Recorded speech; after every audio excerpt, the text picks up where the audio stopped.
सोनामुखी, हरड़, मुलेठी जैसी अनेक जड़ी बूटियां और हजारों वर्षों का प्राचीन आयुर्वेदिक ज्ञान इस एक बोतल में समाया हुआ है। कायम टैबलेट, आपकी खुशियों का साथी।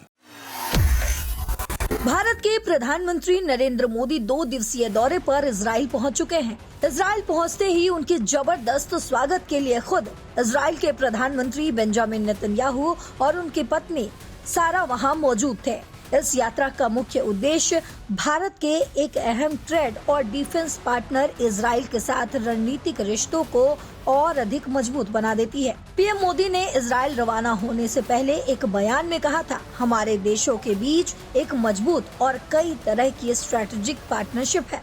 उन्होंने ये भी कहा था कि वो अपने समकक्ष बेंजामिन नेतन्याहू से मिलेंगे और इजराइल की पार्लियामेंट सेनेट को संबोधित भी करेंगे। प्रधानमंत्री मोदी का इजराइल दौरा ऐसे वक्त में हो रहा है जब वेस्ट बैंक में इजराइल की गतिविधियों की इस्लामिक देश कड़ी आलोचना कर रहे हैं और मिडिल ईस्ट में तनाव लगातार कायम है। अमेरिकी राष्ट्रपति डोनाल्ड ट्रंप ने ईरान के खिलाफ सैन्य कार्रवाई की धमकी दी है और ऐसा होता है तो मिडिल ईस्ट में एक बड़ा संघर्ष छिड़ने की आशंका जताई जा रही है। प्रधानमंत्री मोदी के इस दौरे की वर्ल्ड मीडिया में खूब चर्चा हो रही है, खासकर इस्लामिक देशों की मीडिया में।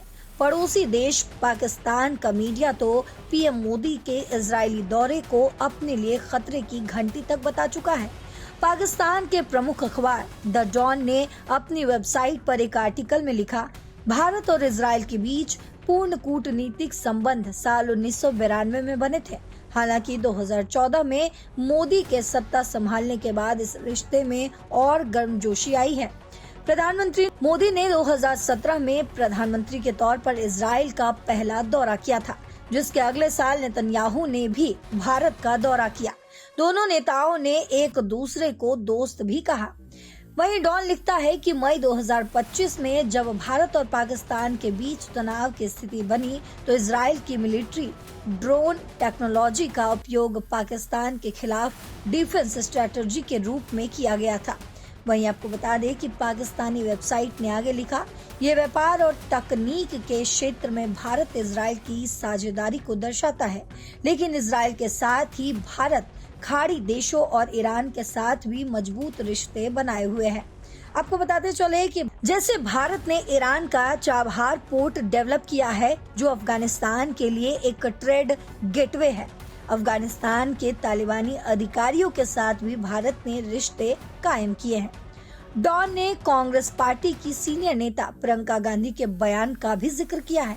प्रियंका गांधी ने पीएम मोदी के दौरे को लेकर सोशल मीडिया पर पोस्ट किया था कि उन्हें उम्मीद है कि मोदी इजराइल की संसद को संबोधित करते समय गाजा में हजारों बेगुनाह पुरुषों, महिलाओं और बच्चों की हत्या का जिक्र करेंगे।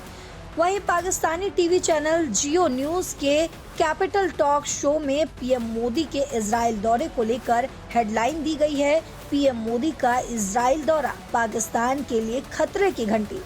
वहां के मीडिया में सबसे ज्यादा चिंता जताई जा रही है इजरायली प्रधानमंत्री बेंजामिन नेतन्याहू के उस बयान को लेकर, जिसमें उन्होंने कट्टर शिया और सुन्नी एक्सिस को खतरा बताते हुए भारत, ग्रीस, साइप्रस और कुछ अरब, एशिया और अफ्रीकी देशों के साथ एक गठजोड़ बनाने की बात कही है। वहीं आपको बता दें कि पाकिस्तानी संसद में भी इस बयान का विरोध करते हुए एक प्रस्ताव भी पारित किया गया। इजरायली प्रधानमंत्री बेंजामिन नेतन्याहू ने 22 फरवरी को कैबिनेट बैठक में एक अलायंस का खाका भी पेश किया है। उन्होंने कहा है कि हम मिडिल ईस्ट के आसपास या उसके भीतर गठबंधनों की एक पूरी व्यवस्था बनाएंगे।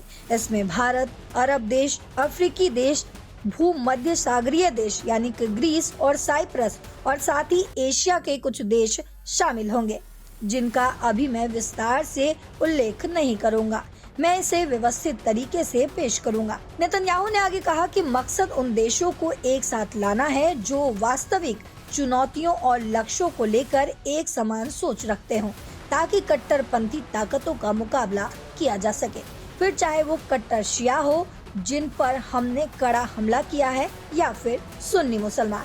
इन सभी देशों का अलग अलग दृष्टिकोण है और हमारा सहयोग बड़े परिणाम दे सकता है।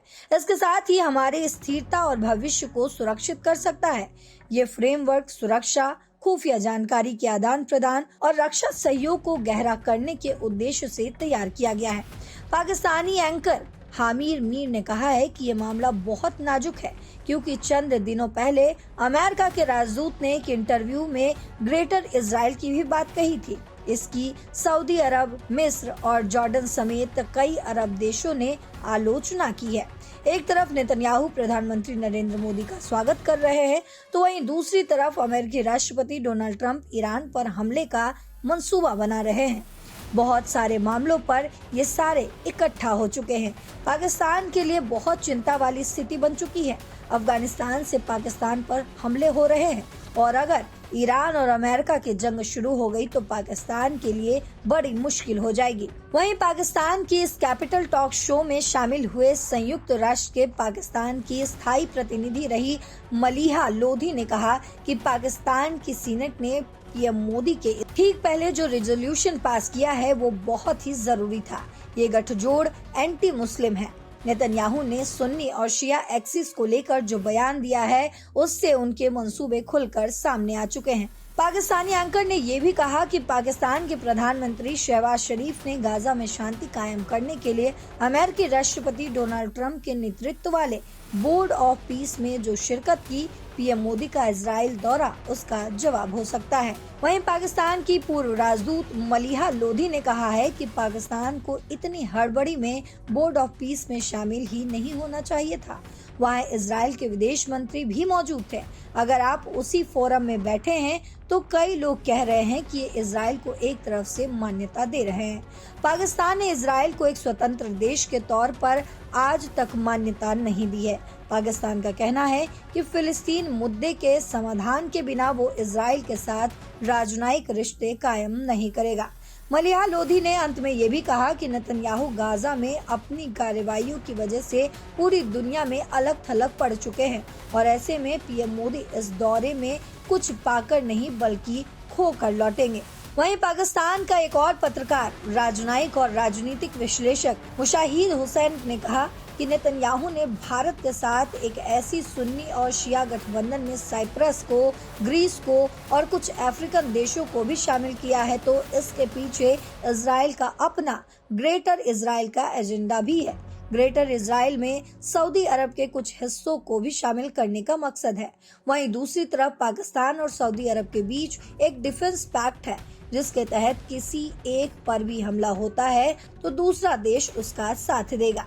वहीं इस मामले पर अल जजीरा ने लिखा है, पीएम मोदी का ये दौरा एक तरफ से वेस्ट बैंक में इजरायली नीतियों को समर्थन देने के तौर पर भी देखा जा रहा है। ये दौरा ऐसे वक्त में हो रहा है जब दुनिया भर में नेतन्याहू ने अपनी विश्वसनीयता खो दी है और इंटरनेशनल क्रिमिनल कोर्ट में उनके खिलाफ वारंट जारी हो चुका है। ऐसे में दुनिया के सबसे बड़े लोकतंत्र के नेता को बुलाकर वो खुद को मजबूत दिखाना चाहते हैं। हालांकि भारत के कई विश्लेषकों का कहना है कि ये यात्रा भारत की विदेश नीति की परीक्षा भी होगी, क्योंकि उसके सामने इजराइल और अरब देशों के साथ संतुलन बनाने की चुनौती है। तो प्रधानमंत्री नरेंद्र मोदी के इजराइल दौरे और नेतन्याहू के एक बयान से इस्लामिक देशों की मीडिया में लगातार खलबली मचती हुई दिख रही है। इस खलबली पर आपकी जो भी प्रतिक्रिया हो कमेंट बॉक्स में जरूर लिखते जाइएगा। फिलहाल इस खबर में इतना ही। देश और दुनिया की बाकी खबरों के लिए देखते रहिए दैनिक जागरण। नमस्कार।